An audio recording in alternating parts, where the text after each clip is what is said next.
Hello everyone, आज देखते हैं एक और प्रैक्टिस सेट जो यूके और यूकेपीएससी एग्जाम पैटर्न को ध्यान में रखते हुए तैयार किया गया है Cape Comorin coaching institute Dehradun की तरफ से।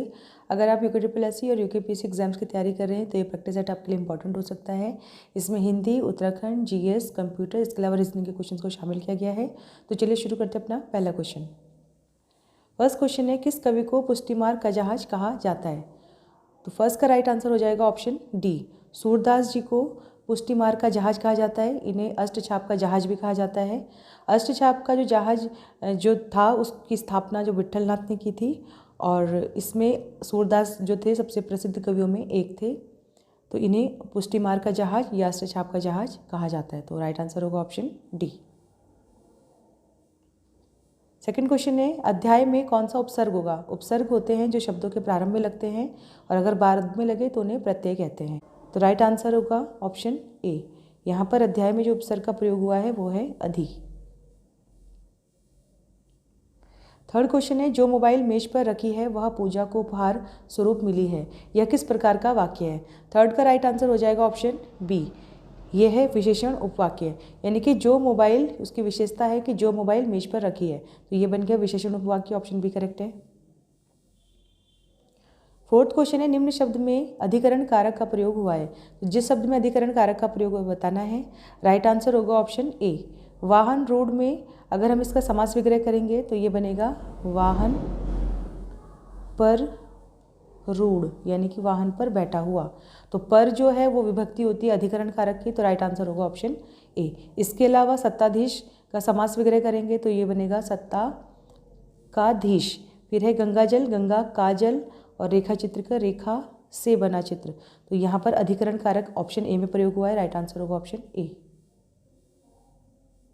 फिफ्थ क्वेश्चन है, निम्न विशेष्य और विशेषण शब्द का युग्म गलत है, तो जो गलत है बताना है। फिफ्थ का राइट आंसर होगा ऑप्शन डी, ज्ञात का जो विशेष्य है वो ज्ञात और विशेषण जो है वो ज्ञातना नहीं होता है। विशेषण बनेगा इसका ज्ञातव्य।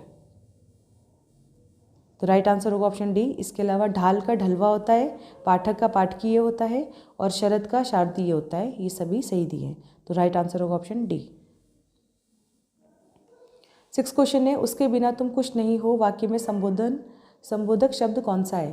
तो सिक्स का राइट आंसर हो जाएगा ऑप्शन बी। यहाँ पर जो बिना शब्द लिखा है ये हो जाएगा संबंध बोधक शब्द। तो ऑप्शन बी करेक्ट है। सेवन्थ क्वेश्चन है, निम्न संधि विच्छेद युग्म में कौन सा गलत है? तो संधि विच्छेद और उसका युग्म गलत जो है वो बताना है। सेवन्थ का राइट आंसर हो जाएगा ऑप्शन बी। यहाँ पर जो महाशय का संधि विच्छेद लिखा है वो बनेगा महा प्लस आशय, क्योंकि यहाँ पर महा प्लस शय लिखा हुआ, ये गलत हो जाएगा। इसके अलावा परमात्मा का परम प्लस आत्मा होगा, ये सही है। अतएव का अतः प्लस एव होगा, ये भी सही है। और तेजोमय का तेज प्लस में होगा, ये सही है। तो राइट आंसर होगा ऑप्शन बी, महाशय का बनेगा महा प्लस आशय। एट्थ क्वेश्चन है, निम्न विलोम शब्द में कौन सा गलत है? तो विलोम शब्द का जो युग्म गलत है बताना है। एट्थ का राइट आंसर हो जाएगा ऑप्शन डी, अवर का अनवर नहीं होता है, अवर का होता है प्रवर। तो राइट आंसर होगा ऑप्शन डी। इसके अलावा अभिज्ञ का अनभिज्ञ होता है, ये करेक्ट है। खंडन का मंडन होता है, ये भी करेक्ट है। सत्याग्रह का दुराग्रह होता है, ये भी करेक्ट है। नाइन्थ क्वेश्चन है, निम्न में कौन सा गलत है? यानी कि वाक्यांश के लिए एक शब्द दिया है और जो गलत है बताना है। पहला है हाथी हाँकने वाला भाला, इसे अंकुश कहते हैं, ये करेक्ट है। सेकंड ऑप्शन में लिखा है ऐसा कवि जो तत्काल रचना करता उसे आशु कवि कहते हैं, ये भी करेक्ट है। ऑप्शन सी में लिखा है जो कभी बूढ़ा ना हो उसे अजर कहते हैं, ये भी करेक्ट है। और ऑप्शन डी में लिखा है जो कठिनाई से समझने योग्य हो, तो जो कठिनाई से समझने योग्य हो उसे दुर्ज्ञानी दुर्बोध बोलते हैं। तो राइट आंसर होगा ऑप्शन डी, ये गलत दिया है, यही आंसर होगा। 10 क्वेश्चन है, नाक का मोती अधर की क्रांति से 20 दाड़िम का समझकर भ्रांति में, पंक्ति में कौन सा अलंकार होगा?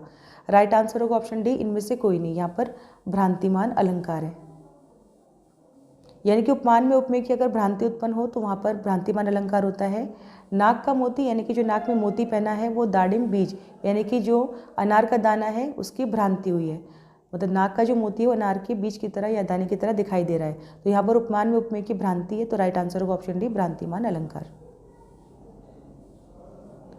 11 क्वेश्चन है, लिपि की आवश्यकता क्यों होती है? 11 का राइट आंसर हो जाएगा ऑप्शन बी, लिपि की जो आवश्यकता होती है वो भाषा लिखने में प्रयोग होती है। तो ऑप्शन बी करेक्ट है।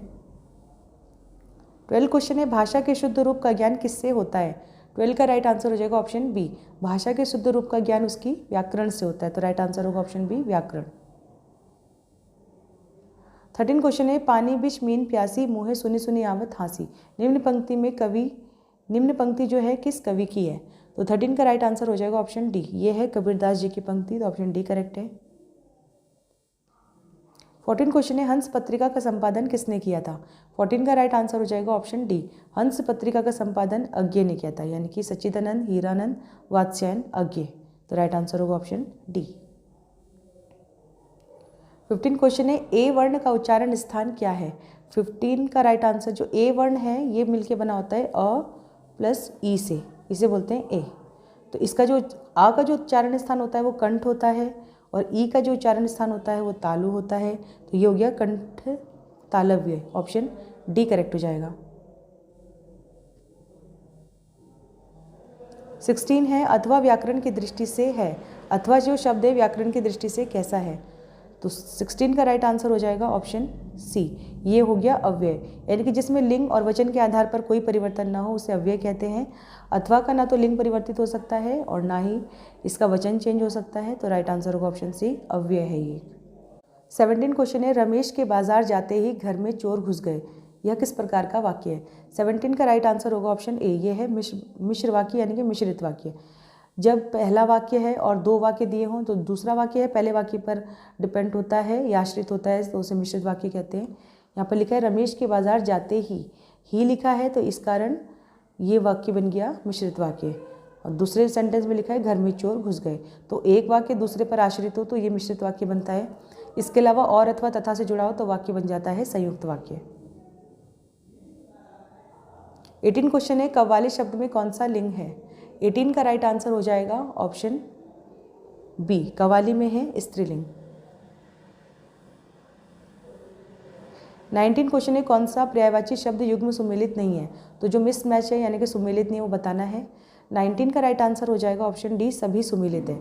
अभ्र आकाश का पर्यायवाची होता है, करेक्ट है। कानन जंगल का होता है, ये भी करेक्ट है। और पोथी किताब का होता है, ये भी करेक्ट है। तो ऑप्शन डी करेक्ट है, सभी सही है।